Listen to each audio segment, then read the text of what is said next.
Hola amigos del Diplomado de Banco de Sangre y Medicina Transfusional, sean bienvenidos a esta clase de técnicas de inmunohematología.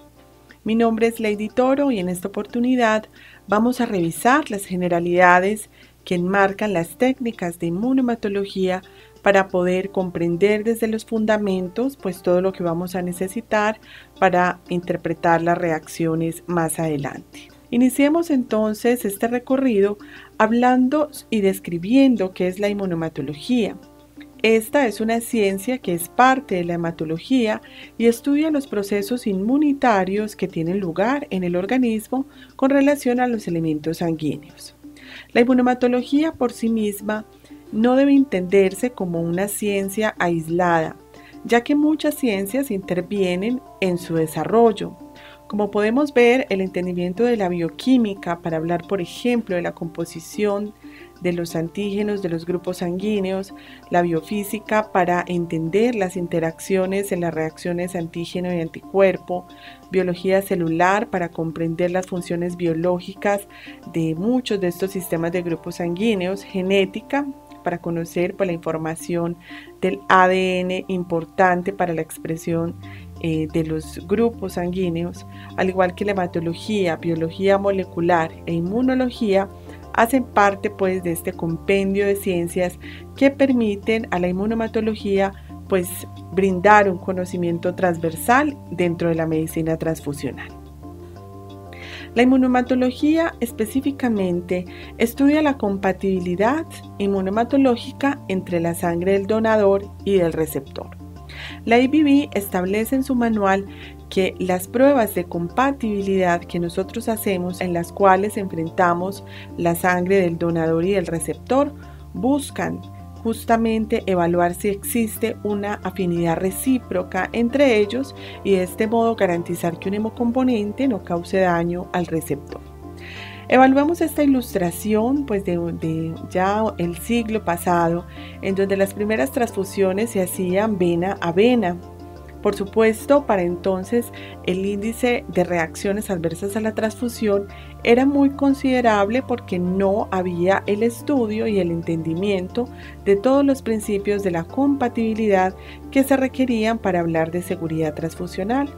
Hoy estamos en un momento de la vida distinto y por supuesto entender todos estos fenómenos, estudiar los grupos sanguíneos y hacer excelentes procesos dentro del laboratorio han permitido que estas reacciones tengan una presentación mucho menor y que de este modo podamos brindar mayor seguridad transfusional a los receptores de sangre. En la rutina inmunohematológica eritrocitaria es importante conocer que vamos a tener algunas pruebas que vamos a hablar de ellas como pruebas de fenotipificación que estudia la presencia de antígenos en la membrana de los glóbulos rojos y para ellas siempre vamos a usar el concentrado de glóbulos rojos de la muestra del receptor o del donador. Pero también dentro de esta rutina vamos a tener algunas pruebas que permiten la búsqueda de anticuerpos. Esta estudia la presencia de anticuerpos antieritrocitarios en el plasma. Y recordemos que estos anticuerpos pueden ser naturales o regulares como los del sistema ABO, que los discutiremos más adelante, o irregulares que requieren un estímulo previo para poder presentarse en el torrente sanguíneo de un individuo. En este sentido, vamos a hacer pruebas como ya las vamos a discutir más adelante. Concentrándonos en la fenotipificación, son pruebas que utilizan anticuerpos conocidos para buscar antígenos desconocidos en la membrana del glóbulo rojo. Aquí tenemos dos ejemplos típicos de pruebas de fenotipificación, en la cual está, por ejemplo, la hemoclasificación ABO directa e inversa. Y vemos que estas pruebas, que aquí ilustramos en la prueba por técnica de aglutinación en microcolumna, siempre incluyen un pozo salino o un pozo control, el cual debe dar siempre una reacción negativa, porque es este control precisamente el que nos va a permitir validar las reacciones positivas que tengamos en los demás pozos de reacción. En este caso, las tarjetas de aglutinación en microcolumna tienen, como lo decía el enunciado, anticuerpos monoclonales dirigidos para la búsqueda de cada uno de estos antígenos. Las reacciones negativas siempre van a presentar eritrocitos no aglutinados al fondo de las columnas, y las reacciones positivas pues tienen estos complejos en la parte superior de las columnas, resisten la fuerza de centrifugación y por eso las vamos a encontrar ubicadas en esta parte superior. Este ejemplo corresponde a un individuo del grupo O, RHD positivo, y observamos la presencia de anticuerpos naturales anti-A1 y B de forma concomitante al resultado de la clasificación directa. Otra prueba de fenotipo es el fenotipo extendido del RH. En este ejemplo que tenemos aquí, pues es una tarjeta también de aglutinación en microcolumna que tiene anticuerpos monoclonales dirigidos para la búsqueda del antígeno C grande, C pequeño, E grande, E pequeño, KEL y por supuesto un pozo de control muy importante en las pruebas de hemaglutinación. Vemos que las reacciones positivas están en los antígenos C grande y E pequeño, indicando que este individuo tiene un fenotipo C grande, E pequeño, antígeno KEL negativo, y el pozo negativo pues nos permite validar este fenotipo de este paciente. Cuando hablamos de anticuerpos, entonces lo que vamos a evaluar en los individuos es su plasma, a diferencia de las reacciones anteriores donde les comentaba que teníamos glóbulos rojos como tal. Lo veíamos en estos ejemplos. En este pues vamos a utilizar plasma o suero del receptor, y estas pruebas utilizan antígenos conocidos. Aquí ya hablamos de células reactivo, las cuales tienen una suspensión globular, y estas células ya tienen unos fenotipos conocidos para precisamente buscar anticuerpos desconocidos en el plasma. Este es un ejemplo típico de la técnica de aglutinación en microcolumna, donde se dispensaron células de rastreo 1, 2 y 3. Estas células fueron enfrentadas con el plasma del receptor, y en este caso vemos una positividad para la célula 3, indicando que existe un anticuerpo irregular contra alguno de los antígenos de la célula reactivo número 3. Cuando esto pasa, pues es pertinente ampliar las investigaciones a otras pruebas, como lo son la identificación de anticuerpos irregulares, que también serán discutidas más adelante. Adicionalmente, la prueba cruzada también es una prueba en la que a partir de los glóbulos rojos del donante podemos enfrentar el plasma del receptor y comprobar si hay esta afinidad recíproca, como lo discutíamos anteriormente. Y la prueba del autocontrol, que consiste en enfrentar las células autólogas con el plasma del individuo, permite evaluar si existen autoanticuerpos que también indiquen que puede haber un riesgo dentro de la transfusión en la parte posterior. Vamos a describir entonces qué son los antígenos. Los antígenos son sustancias reconocidas como no propias en un organismo que pueden estimular la producción de anticuerpos. Todas las moléculas de origen biológico aisladas o constituidos por células, virus, líquidos biológicos o sintéticos pueden inducir la producción de algún anticuerpo y pueden inducir la reacción inmunitaria. Sin embargo, no todos los anticuerpos que se producen tienen importancia clínica en la medicina transfusional, y es allí donde nosotros concentramos más nuestros esfuerzos estudiando aquellos anticuerpos de gran relevancia clínica. Otra descripción indica que estas macromoléculas antigénicas son básicamente proteínas, varios polipéptidos y algunas veces también son polisacáridos.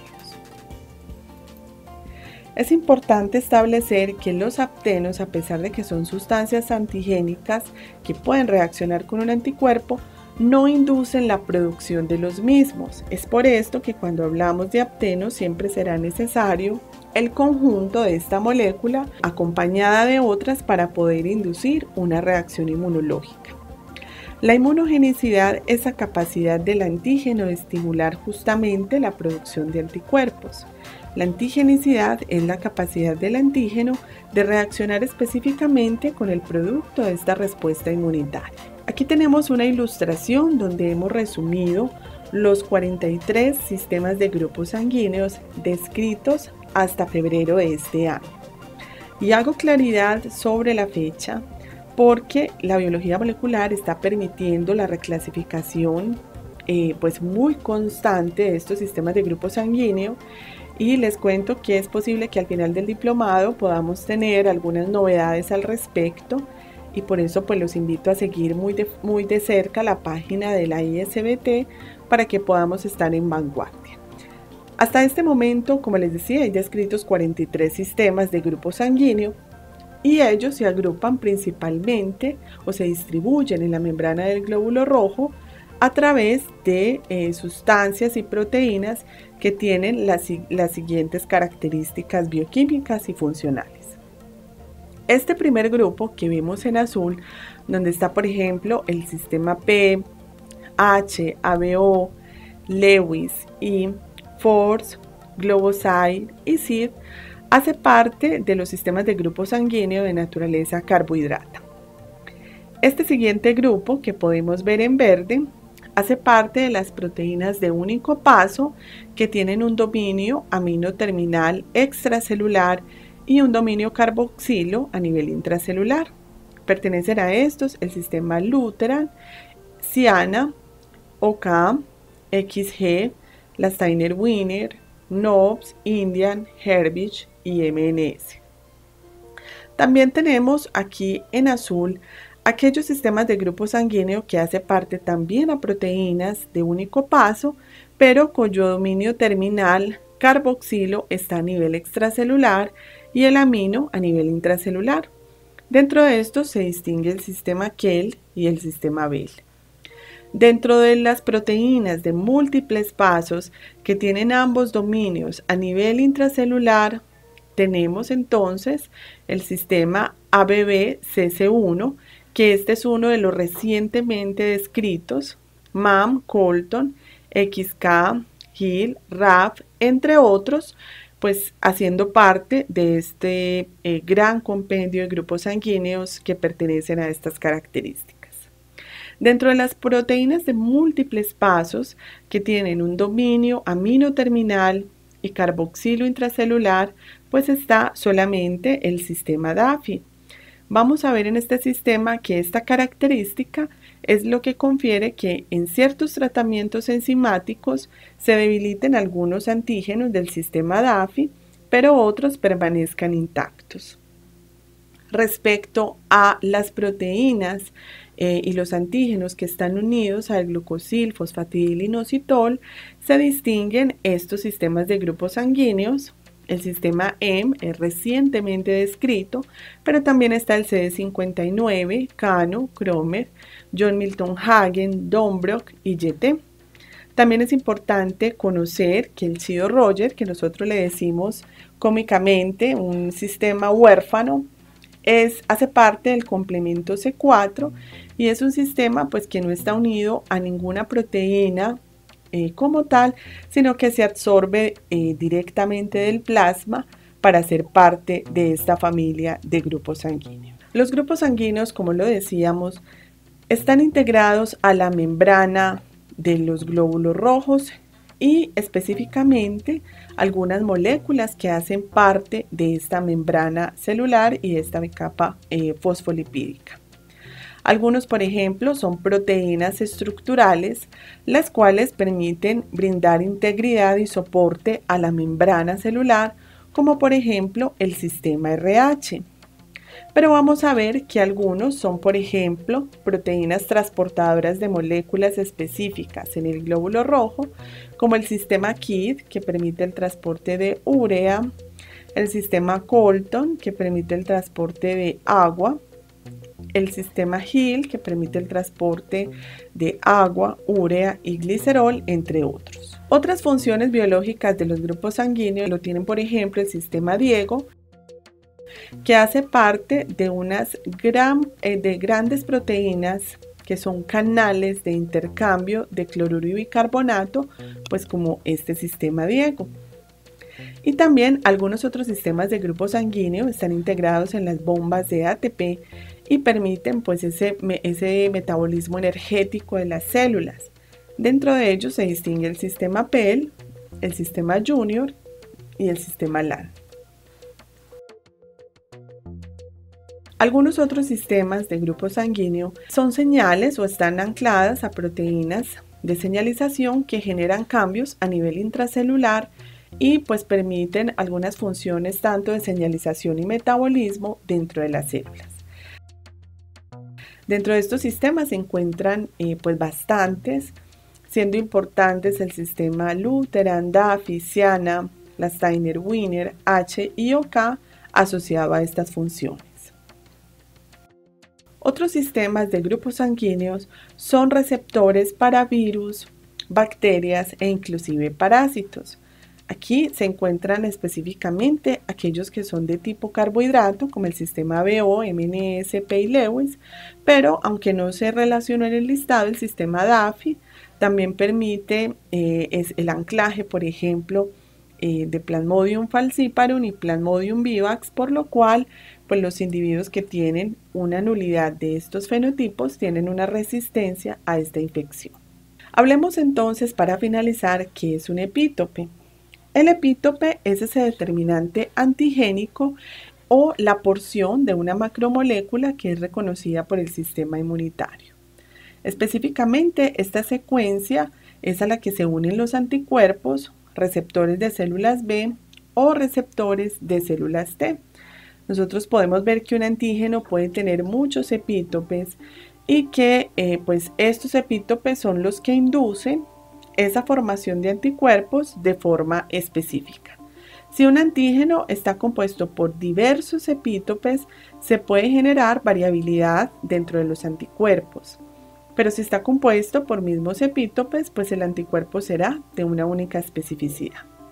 Así pasamos a esta diapositiva en donde cada antígeno puede tener uno o más epítopes, cada uno de los cuales puede unirse en anticuerpos diferentes.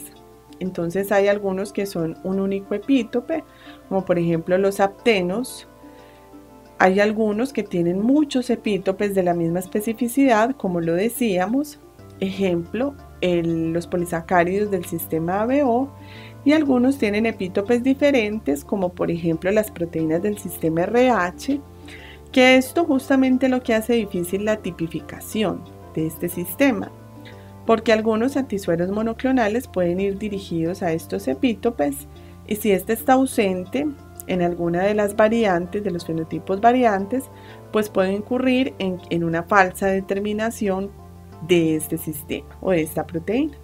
Los anticuerpos entonces son inmunoglobulinas, y estas inmunoglobulinas pues son proteínas producidas por el sistema inmunitario como respuesta a la detección de la presencia de una sustancia percibida como ajena.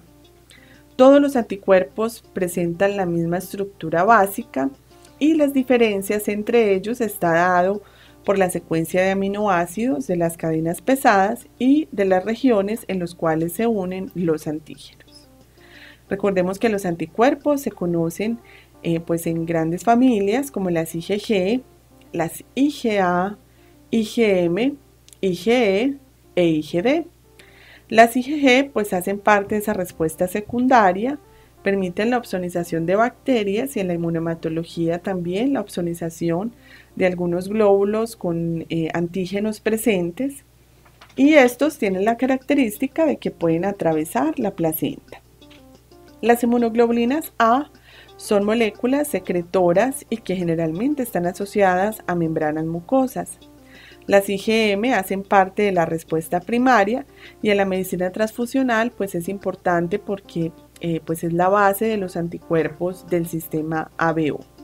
Las inmunoglobulinas E pues están asociadas a la hipersensibilidad, alergias y a infecciones por parásitos, y por último las IgD están en la superficie de las células B, indicando estadios madurativos durante la diferenciación de estas células en el proceso de ontogenia linfoide B.